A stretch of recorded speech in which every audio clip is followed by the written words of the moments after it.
chapsu chi dagi jinzo jipe sonam chi rula penchi sanje drupa sho sanje chedan soichi chunam la chandru badu dani chapsu chi dagi jinzo jipe sonam chi rula penchi sanje drupa sho sanje chedan soichi chunam la sanju badu dani chapsu chi dagi jinzo jipe sonam chi rula penchi sanje drupa sho Belen sawe lama rinpoche dagi chiwo pime din shula kadin chenpo gane jezonde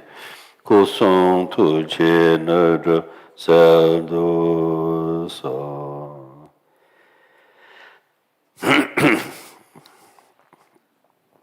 So, firstly, good morning to everybody, and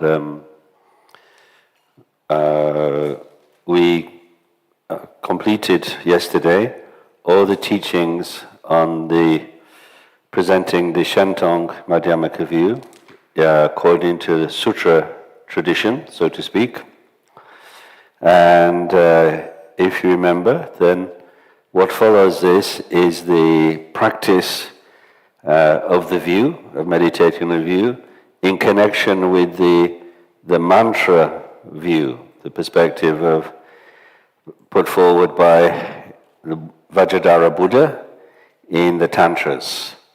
That system proclaimed in the Tantras can be known as the Mantrayana, the vehicle of mantra, or the Vajrayana, the indestructible vehicle, or again as the Guhya Mantrayana, the secret mantra vehicle. But all these are kind of synonyms.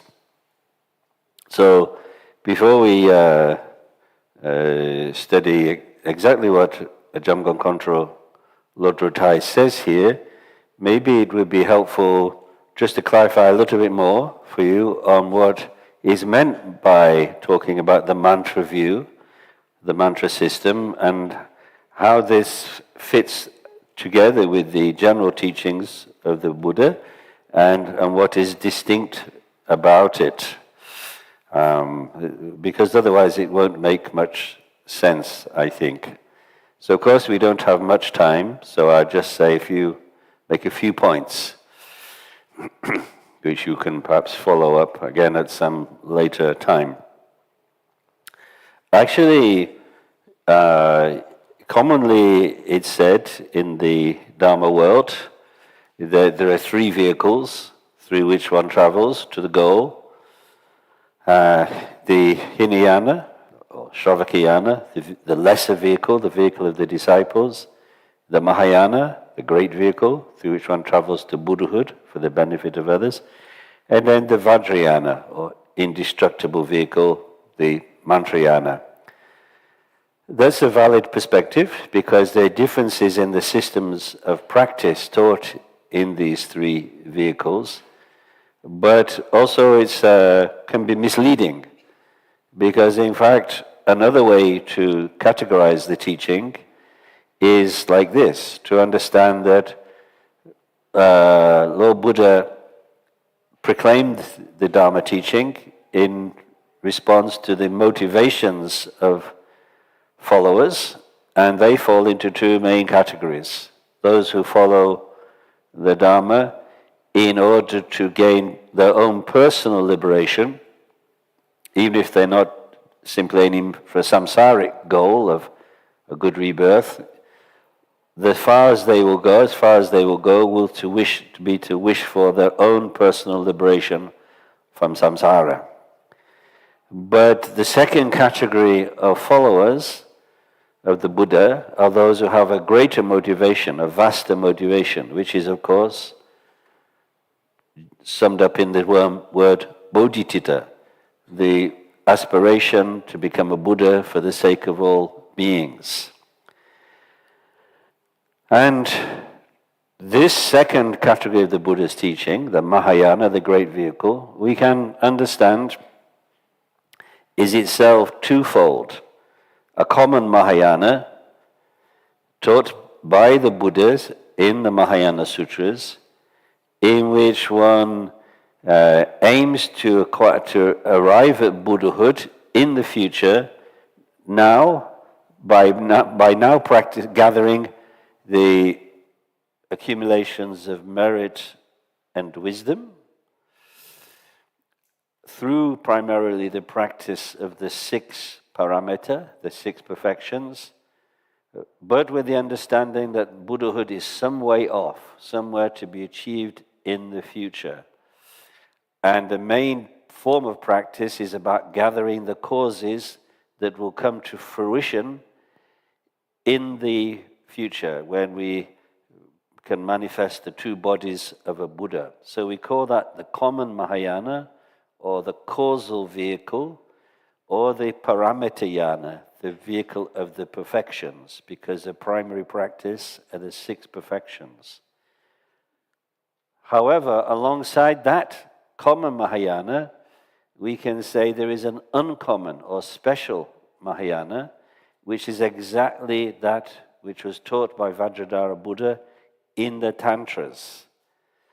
Because this represents a much swifter means, the skillful practices, the skillful means taught in the Tantras allow us to arrive at Buddhahood much more rapidly, much more swiftly than through practice of the common Mahayana. So the goal is still the same, the motivation is still the same, bodhicitta, to become a Buddha for the sake of others, but the means of getting there are much more skillful and much swifter, therefore, as taught in the Tantras. In fact, it's said that we could even achieve Buddhahood in this very life, in one lifetime of practice, through practicing the Vajrayana, as you can see in the example of great masters like Jetsun Milarepa. So, therefore, we call this uncommon Mahayana, we call it the Vajra vehicle, the indestructible vehicle, or as I said, the Mantrayana. And the very name, the scriptures in which this is presented, the records of the teachings given by Vajradhara, are called the Tantra, the Tantras. So it's not found in the sutras, but in the Tantras. And the very word Tantra, actually itself, in Sanskrit word, in Tibetan, Ju, this tells us something about this method of practicing and why it is so powerful. Because the word Tantra in Sanskrit means continuity or continuum.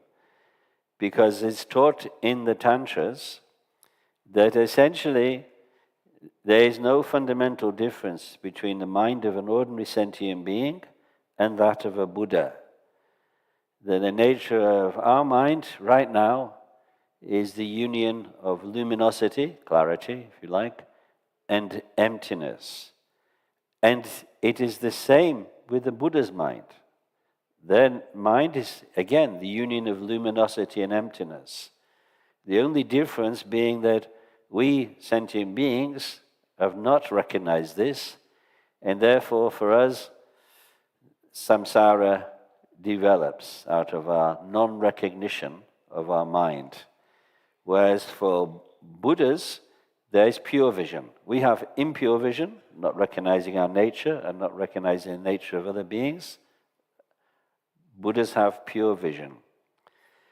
And so the practices to arrive at Buddhahood don't involve any change in our essential nature, but just to uncover that essential nature. So there is a threefold continuity between what we call the basis, the path, and the result, that which is arrived at. And this is known as the threefold continuum, or in Sanskrit, the threefold Tantra, in Tibetan Jutsum. Now, actually, at this point one might think, but that is quite similar to the teaching on Buddha nature which we've already heard, as taught in the sutras. And it's true, there is a similarity. But the difference is that the Tantras have a special skillful means. So their path practice is much swifter because it's rooted in the knowledge that the Buddha, so to speak, the nature of our mind is naturally pure. And the skillful means in Vajrayana, such as receiving initiations, practicing deity sadhanas, is based in that recognition.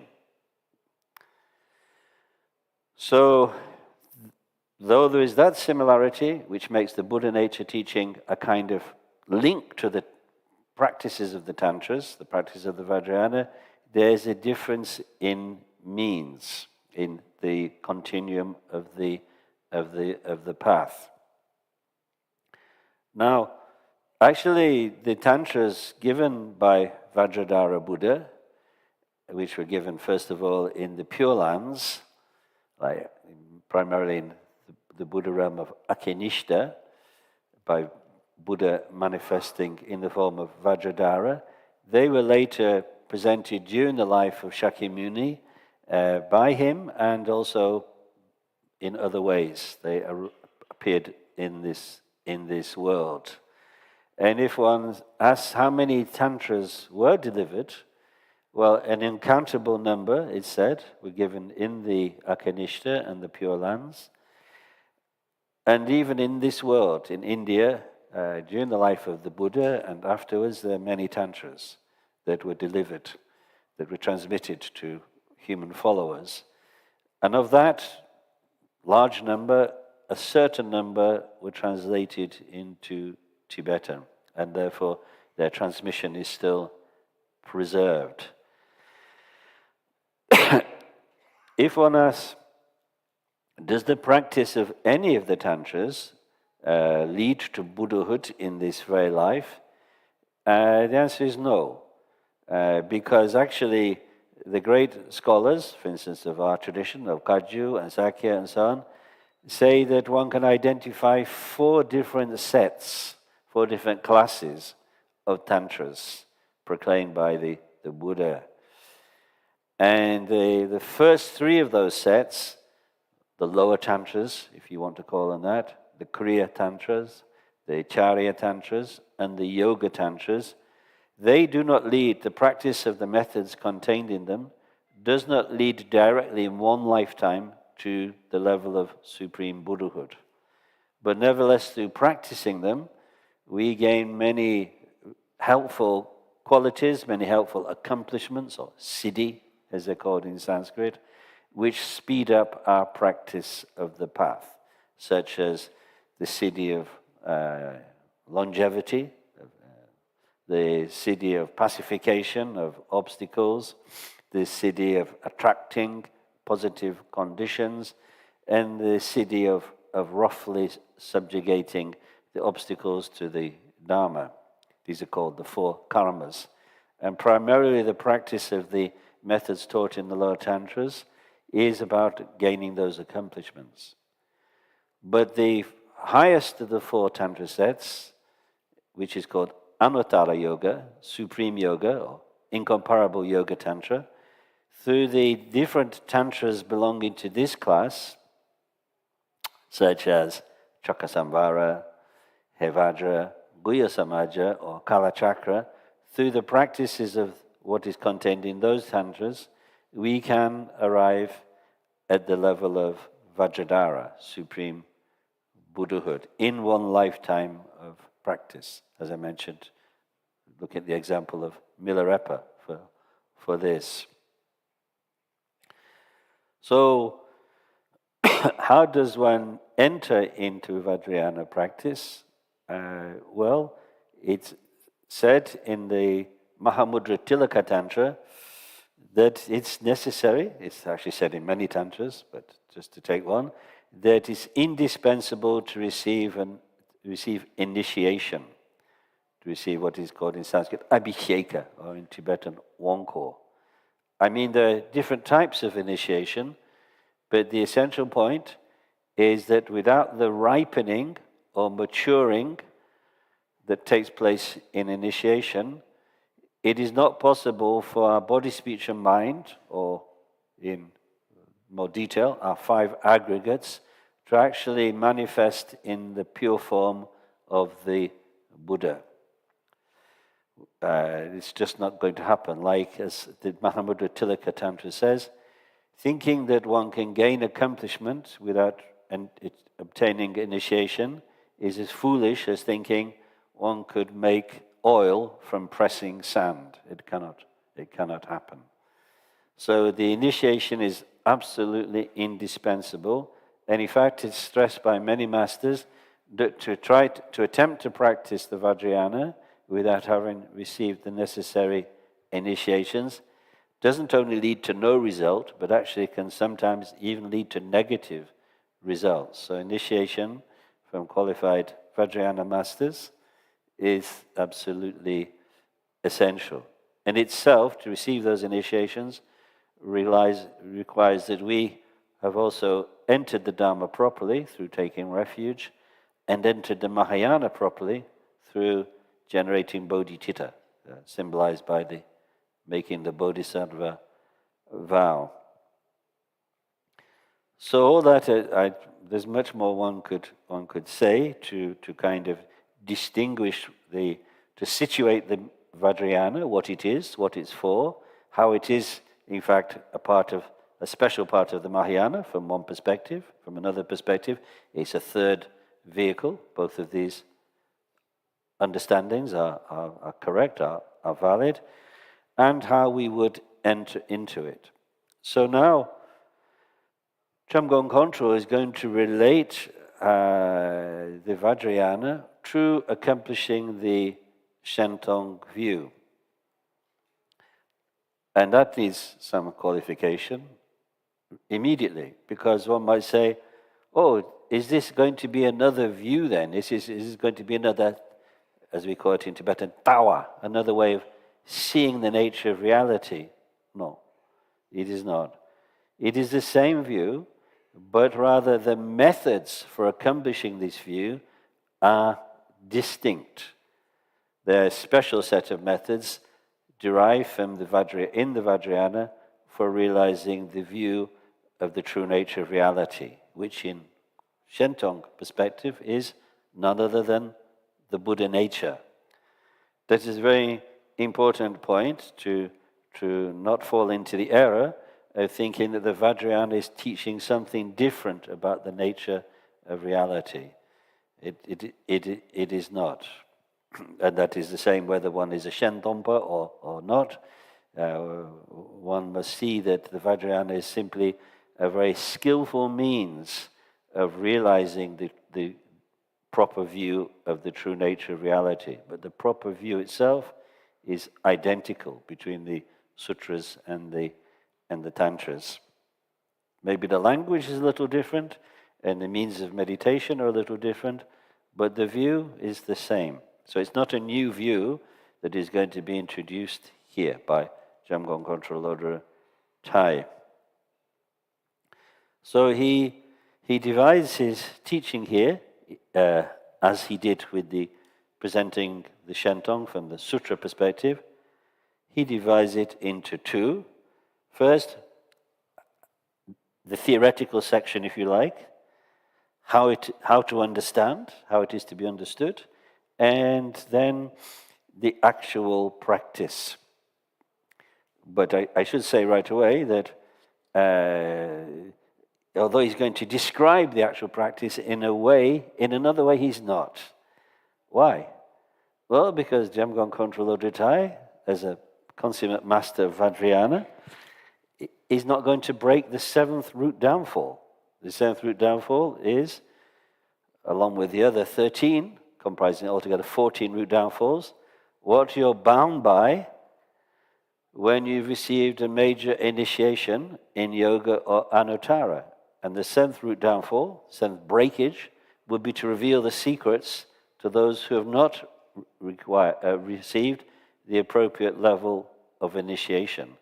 So no secret techniques will be taught this morning. I'm sorry about that. So I'm not actually, because I also don't want to go to hell.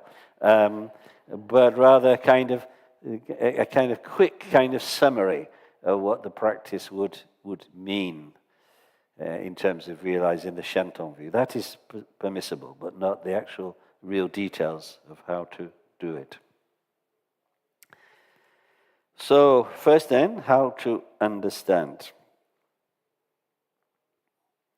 Yes, how to understand, Tantra says, but this may take some time, even though it's kind of brief. How to do it? Well, I guess just have to jump straight in, and I'll try and make it kind of comprehensible for you. Right.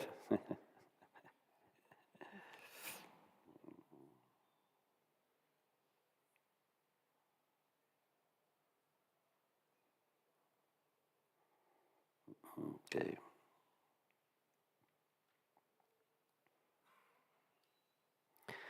Essentially, I already mentioned this, that we can describe the situation as being simply ways of seeing, that so that we sentient beings, as we are now, we're afflicted by impure vision, badak benangwa in Tibetan. We don't see things as they are.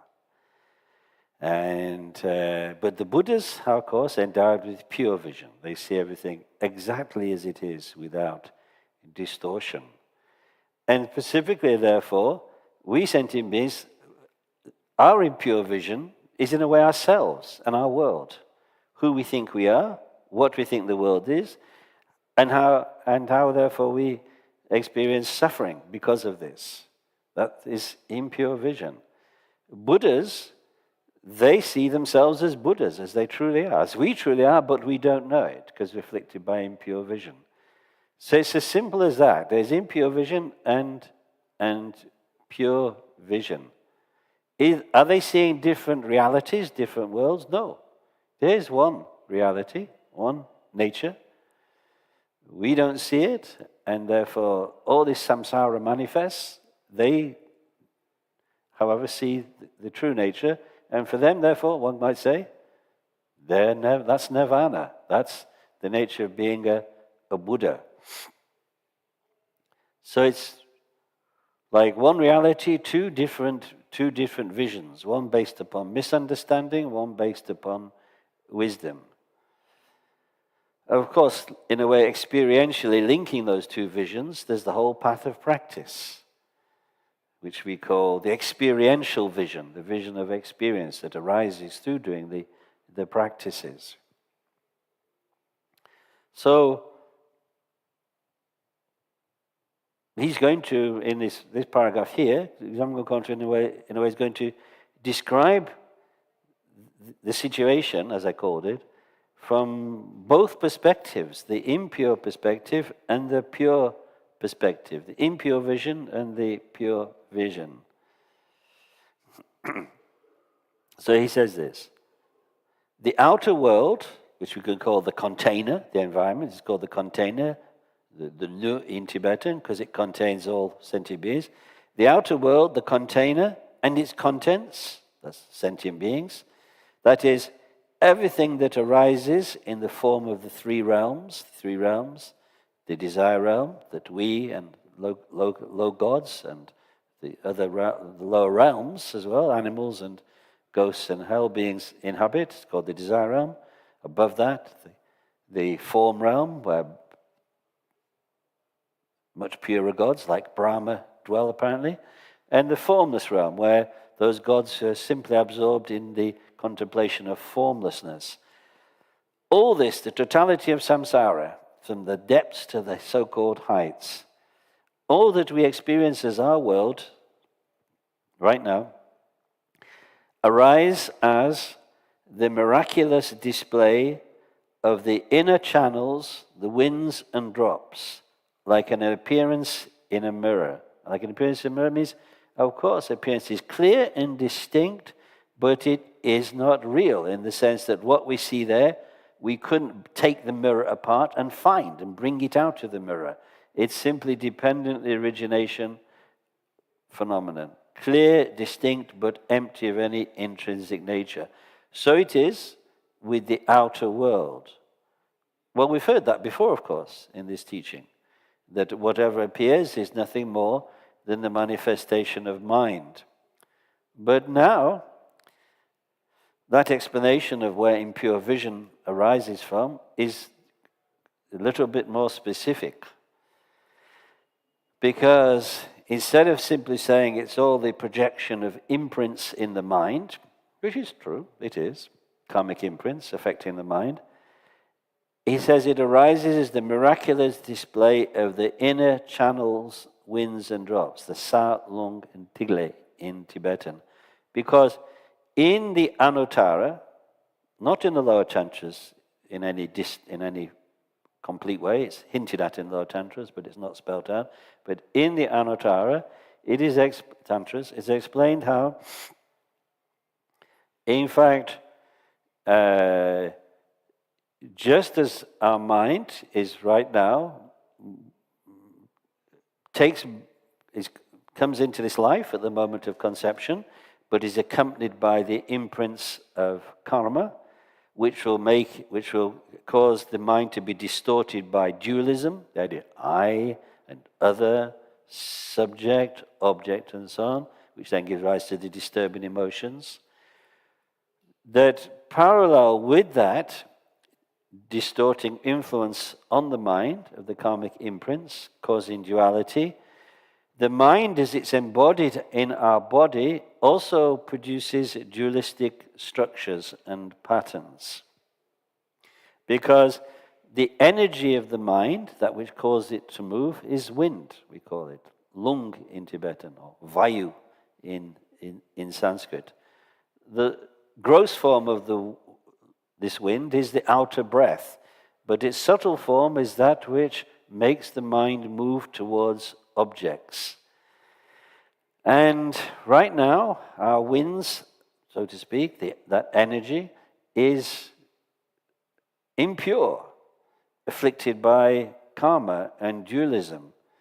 So instead of being wisdom wind, this is simply the power of mind, undistorted, it's divided in all kinds of ways. We can identify 5 primary winds, 5 ancillary winds, and so on, as explained in the Tantras. 5 flows of energy, if you like. And because the mind at conception carries with it the imprints of karma, dualism, within that mind flows, instead of flowing in one single way, one single channel in the body, it flows in a number of channels, dualistic channels, primarily 3, the central channel, the right and the left, the subject channel, the object channel, and the central channel. There's 72,000 different channels that come off from that, along which the wind flows, but most importantly, there are 3.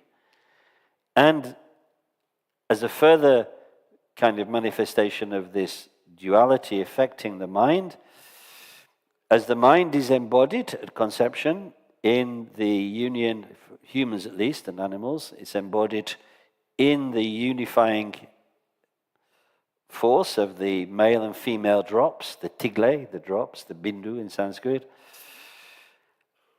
From in us, following conception, that drop separates into a female energy, the red drop, and the male energy, the white drop.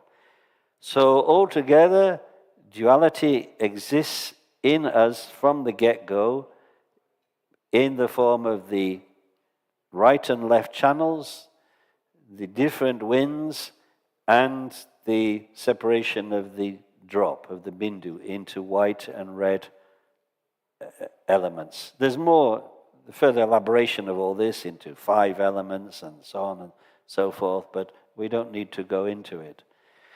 because it means that the basis for duality is not just mental, so to speak, it's also there in our very experience of being embodied, of being bodily creatures. The ordinary gross body is in a way built up around this subtle body, as we call it, the subtle body comprising the winds, the drops, and the channels. There's a more advanced form of the channels as well called the syllables, but we don't need to really go into them now in this exposition. So when we're experiencing, this notion of I, experiences the outer world, what is really happening, according to the Anuttara perspective, is that due to the karmic imprints which are rising and influencing my consciousness at this moment, that causes movement of the winds and the drops within the channels. And corresponding to that comes the manifestation of the outer world. What we see as our realm, what we see of the world, what we see, how we see other beings, is dependent upon that, as it were, that threefold link: mind, subtle body, external world. It works the other way around too. What is happening in the so-called external world affects the winds, the drops in the channels, which causes mental experience to arise. So it's a feedback situation going on and on and on. So that is the situation of all embodied beings. That is how the world is related. The external world arises dependent upon the inner world, specifically upon the subtle body, and that upon the mind. And then it loops round again and again in this way. So if you want to arrive at the cessation of duality, if you want to arrive at the transcendental wisdom, the swiftest way to do so will be to take hold of these processes that comprise the subtle body and to cease duality there. That is what is taught in the Anuttara Tantras. So, all this impure vision, comprising the inner subtle body and the manifestation of the external world, and the mind itself afflicted by karma, these three, Jampa says, and the rest, and he says that means the supreme mandala circle, the existence of support and supported, all this is nothing but the arising of the natural light and radiance of the thusness, the Buddha nature. So here now we have the Shentong perspective on all this. So the impure vision and the pure vision, which we train in through Vajrayana, where we see instead of the impure external world of impure sentient beings, impure environments, and so on and so forth, we train in seeing ourselves and all sentient beings as deities. We train in seeing the outer world as the mandala palace of that deity. All that, whether it's the impure version or the pure version, what is it? It's nothing other than the Buddha nature itself, the natural clarity, natural luminosity, I should say, of the Buddha nature. If you recognize this, impure vision becomes pure vision. But just as we saw in the ordinary teachings, both nirvana and samsara rest upon the base, the alaya, which is the Buddha nature. So that is it's like the Vajrayana is talking about how the impure and pure visions manifest in a more detailed way, and therefore allowing us to practice in a more sophisticated way, swifter way, but the essential underlying point is the same. Everything is none other than the natural light and radiance of the thusness, the true nature of reality, called here the Buddha nature. It is, Jampa says, the Dhammakaya itself possessing all aspects, the supreme, unchanging, primordial wisdom. That's all there really is. Nothing other than that, because that is the true nature of our mind. The Dhammakaya, the unceasing, unborn and unceasing, inconceivable nature of the mind. And we can say that is what is present in the basis stage, ours. It is what is present during the path, and is what fully manifests at the time of the goal.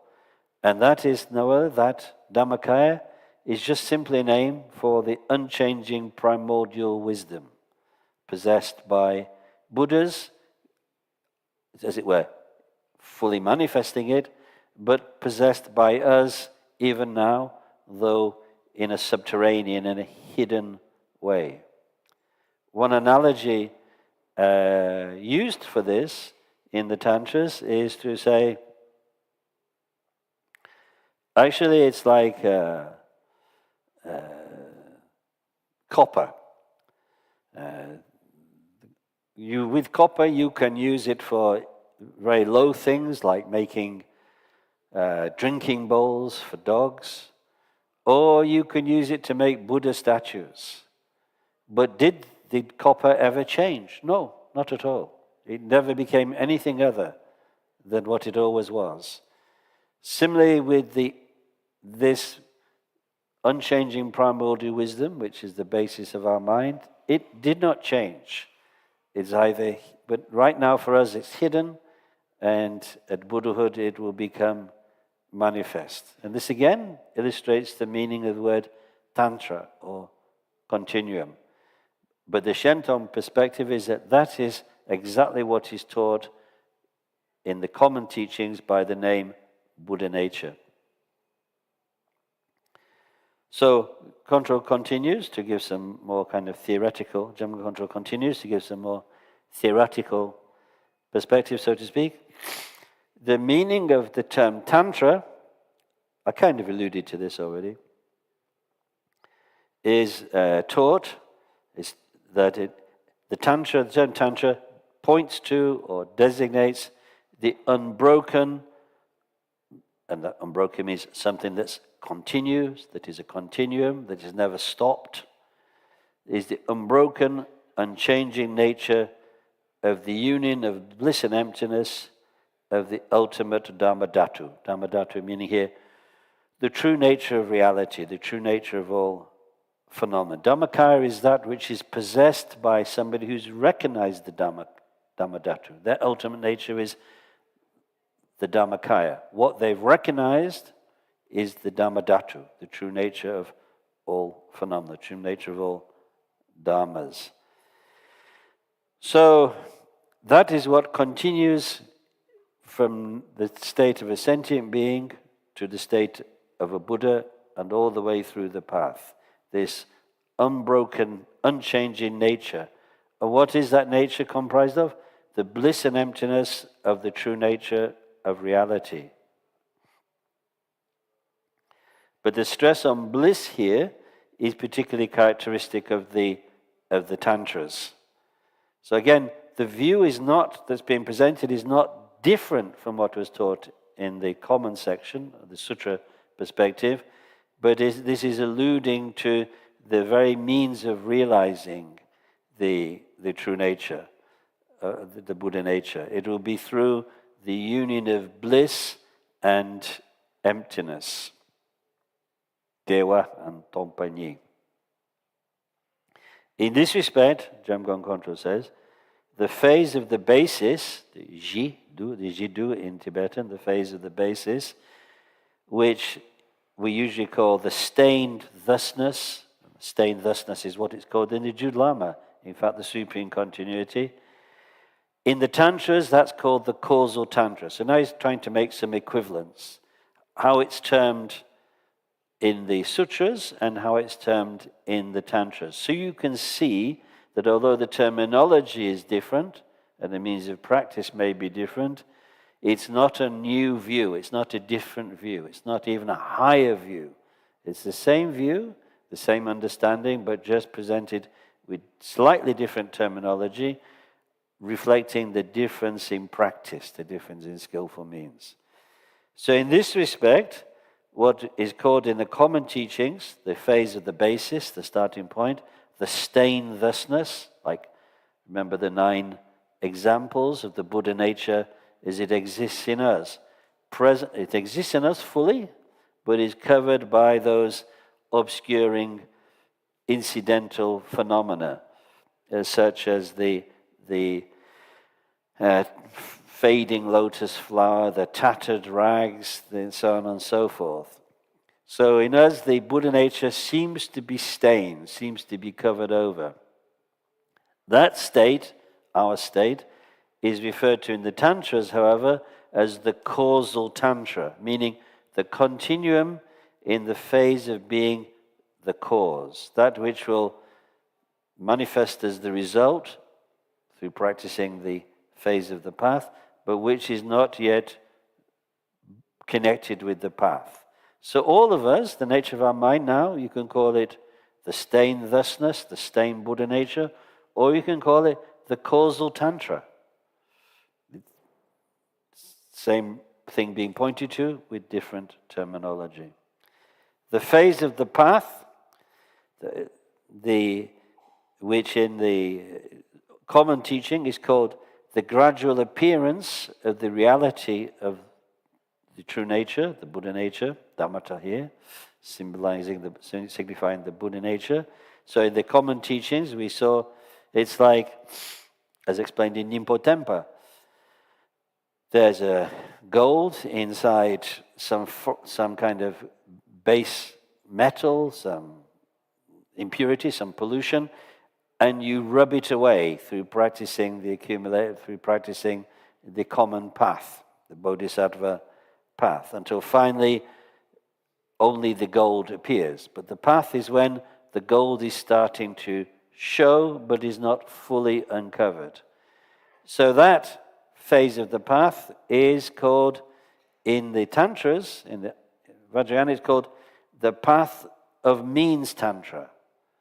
The path of means Tantra, the skillful means Tantra, the continuum of skillful means, which begins with receiving initiation, holding the vows, and then practicing the sadhanas and yogas. And then when the 2 purities actually manifest, so at the end of the process, at the end of the path, you arrive at the result. In the common teachings about Buddha nature, that's called the manifestation of the 2 purities. And what that phrase means is, precisely because your mind has always been nothing other than the Buddha nature, it's naturally pure. But you, due to the influence of the false imagination, the ignorance, in short, you do not recognize your purity. So you have to go through the practice of the path, practicing the perfections and so on, to arrive once more properly at the purity of mind. So it's like not a repurification, because your mind never became dirty or stained, but you have to still go through the procedures of the path to arrive at the purity of your mind. So we call that the 2 purities. And in the Tantras, that same point is simply called the Tantra of the excellent fruit. So, as I said, there are 3 Tantras: Tantra of base, Tantra of path, and Tantra of goal. And they're Tantras because it's one continuum, rather like that analogy of copper that I used before. The copper may manifest in 3 different states, but it never changes. It never becomes anything other than it always was. Similar with the nature of our mind, which would, in the sutras, called Buddha nature. So, Control Odatai says, this is the extraordinary view. Not meaning it's different from what is in the sutras, he's already shown that, but it is an extraordinary way at arriving at the view. As he says, its reality, the reality of this, what is being taught here, will not be seen by those who hold the emptiness, the mere emptiness of conventional phenomena to be supreme. So those who don't have confidence in the Buddha nature teaching, who become, as it were, stuck in the ordinary Mahayana teaching, the ordinary Madhyamaka teaching of the non-affirming negation, who simply think that ultimate reality is that conditioned phenomena have no substance, no intrinsic nature. If you cannot go beyond that mere negation emptiness, bare emptiness, so to speak, you'll certainly not be able to make sense of, let alone realize, this tantric teaching on the Shentong view. So that you definitely need to, as it were, move beyond that mere negation emptiness to make sense of this Vajrayana perspective and Vajrayana method. And then just to kind of, as it were, underline why entering into the Vajrayana practice to realize the Shentong view is so helpful, he says, furthermore, if we simply follow the path, the presentation of the path according to the sutra tradition, so even according to the sutras of the third turn of the wheel, even according to the supreme continuity, it will take a long time to arrive at it. And this comes back to what I started by saying in trying to distinguish the special characteristic of the Vajrayana or the tantric practice. It's about swiftness at arriving at the goal. So here, as I say, you want to arrive at understanding the Shentong view, but if you only have the methods taught in the common Mahayana teachings, then it will take a long time to arrive at it. For instance, in the matter of realizing the view, most importantly, in the common teachings, you have simply the techniques of analysis, of analyzing conditioned phenomena through the different Madhyamaka reasonings, and then beyond that, the Buddha nature being explained to you through words. The words relying on the sutras or relying on the Judalama and so on. So it is difficult that way to arrive at a full non-conceptual experience, which is the true wisdom, the primordial wisdom, is not a mental object. It's not even having the right opinions about reality.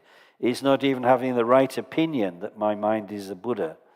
That's not enough. That's still a mental object, a mere, as it were, imitation of the true nature, couched in language and thought. So it is difficult to arrive at the true view through the ordinary methods, even though intellectually one may be correct. In fact, this is said by the great Master Tripitakamala in a famous Vajrayana work. He says there are 4 specific superiorities of the Vajrayana. He's like advertising why we should practice it. And the very first one, he says, is that although it shares the same view as the common Mahayana teaching, it's unconfused in the means of realizing the view. And what he's talking about there is that through the method of initiation and then the subsequent practices that follow from initiation, one can very quickly have a non-conceptual experience through which the true nature of reality is reflected clearly like an image in a mirror. So it's an experience which goes beyond the mere conceptual, easily obtained through the Vajrayana methods.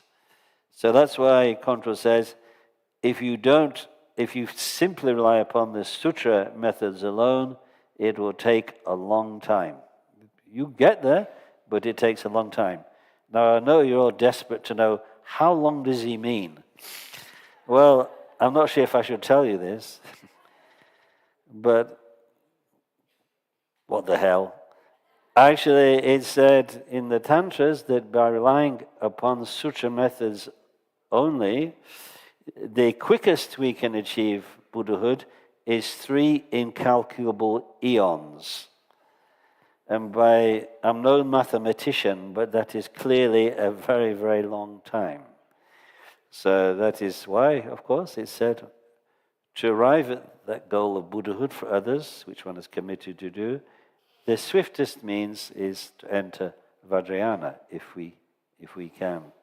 So he simply says, Control softens the blow by simply saying, it will take a long time. But now I've spilled the beans, so to speak. And that's for the best, by the way, the 3 incalculable eons. However, as he says, as Control Thaye says, in contrast to that, through the supreme mantra path, which consists of the special initiations, in particular the major initiations, but the major initiations are usually 2 days long, with a preliminary stage and a main stage. Of course, shorter initiations, usually called Jainang or permissions. But here we're talking especially of the major initiations of an Anuttara Tantra cycle. So here, through the supreme mantra path of the special initiations and samaya means the vows and pledges that you take at the time of receiving initiation, which you have to keep, because if you don't keep them, the power of the initiation is destroyed. And your possibility of gaining accomplishment, even if you do the techniques, the practices, it's null and void. It won't work if you break the vows and pledges. But if you receive the initiation and keep the vows and pledges, and if one meditates, it will be realized easily in a short time. Now, here, Jamgon Kotra says, if one meditates on the path of the 6-limbed Vajra Yoga in particular. So this brings up an important point. According to the Tantras, the Anuttara Tantras, the practice that you can enter into following initiation usually has 2 phases. Cherim in Tibetan, which means like creation stage or development stage, or Sorim, which means like completion or fulfillment stage. The Cherim is essentially, it's much more complex, but to briefly say, it is generating oneself in the form of the deity, which one was empowered to do in the initiation. So be it Chakasamvara or Vajrayogini or whatever, that is the Cherim. And essentially it purifies the impure vision of birth, transforms it into from a samsaric experience to nirvanic. But that is not sufficient to arrive at Buddhahood. One needs to practice the Zorim, the completion stage, which derives from the 3 higher parts of a major initiation: the secret, the wisdom, and the word parts, as they're called. And the Zorim usually consists of the methods for bringing the winds and drops in the subtle body, which we described, into alignment, and finally ceasing all dualistic experience through mastery of the winds and the drops, specifically bringing them into the central channel. In the Kagyu traditions, usually the most famous set of completion stage yogas are called the Narochudra, the 6 dharmas of Naropa, the first of which is, of course, the very famous practice of Chandali, or in Tibetan, Tumo, heat. In Sakya, there's a series of similar such subtle body yogas that were transmitted from the Vajrayana Tantra, known as the Lamdre, the path and its fruit. But in the Kala Chakra Tantra, of course, it has the Kala Chakra Tantra is divided into development and completion stage, the practice of the Kala Chakra Tantra, I should say, after you receive initiation. There's a development stage in which you meditate on, generate yourself as Kala Chakra and his entourage of many deities. And then there's a completion stage, which again is about yogas of the subtle body, so to speak. But then the Kala Chakra Tantra, they're quite specific to the Kala Chakra Tantra, and they're known as the six-limbed Vajra Yoga. They parallel, in a way, the yogas of the six dharmas of Naropa or the Sakya Lamdre yogas, but they're not identical. They're not identical. They have some special features. And it was, I may have mentioned this earlier, it was through practicing that six-limbed Vajra Yoga from the Kala Chakra Tantra that, for instance, the great Dolpopa, he came to fully have confidence in Shentong. So the six-limbed yoga is very strongly associated with the Shentong view. It is like, not always, there are some masters who transmit it, like the great master Putan in the 13th century, who didn't have the Shentong view. But generally, it's strongly associated with Shentong. And Jamgon Kongtrul, a lot of time, self-practiced it. So here he's presenting it as the best means within the Tantric system, within the Vajrayana, for arriving at the Shentong view. Then one might ask, does that mean if I don't practice Kala Chakra, I don't receive Kala Chakra and don't practice its development or completion stages, I cannot realize Shentong in any quick way? Not exactly. Because if one was to practice, say, these stages of practice from Hevajra or Chakasamvara or Vajrayogini and the narrow Chudruk, six dharmas and Naropa, so on, it would be quite easily possible. But it's just that there's a strong association between Kala Chakra and Shentong through Dolpopa down to Jamgon Kongtrul, which means it's the ways emphasizing it. So that is the theoretical understanding. Now, it's taken us quite a long time to get to that. So the actual practice, well, actually, I think, although you may think the rest of the text will take quite a long time, after we've done the actual practice section, which won't take as long as today because I'm not going to give away any secrets, after that, we only have the concluding part of the text to do, which will be the explanation of the benefits. And I'm hoping that will be not too difficult because it should all be fairly obvious to us by now. So what I thought would be good as some kind of connection with the teaching and with the lineage of transmission is to read the lung for this text of the Umi Shentong, Tatrik, Jamgon Kongtrul's text in short. So I'm proposing to do half today and half tomorrow. I have to say that it will not be an elegant oral experience because it will be filtered through a Northern English accent, and rather than the Nangchen accent in which I heard it from Karmatina Rinpoche, but anyway, needs must. At least the lineage is impeccable. So I'll read half of this morning, and again at the final stage tomorrow, I'll complete it.